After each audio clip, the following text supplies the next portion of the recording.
Məndə yoxdur daha taqət nə dözüm, doğulandan beləyəm gülmür üzüm. Qara torpaq kimi bəxtimdə qara, əllərimdən səni qoydum məzara. Məndə yoxdur daha taqət nə dözüm, doğulandan beləyəm gülmür üzüm. Qara torpaq kimi bəxtimdə qara, əllərimdən səni qoydum məzara.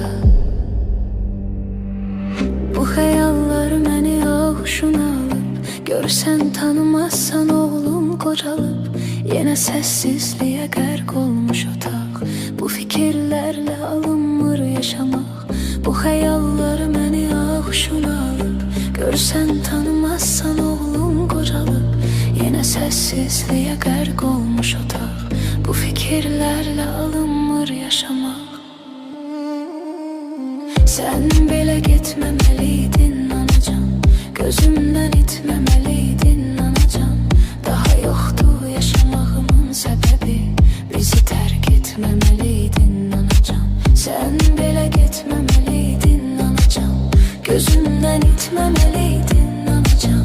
Daha yoxdur yaşamağımın səbəbi, bizi tərk etməməliydin anacan.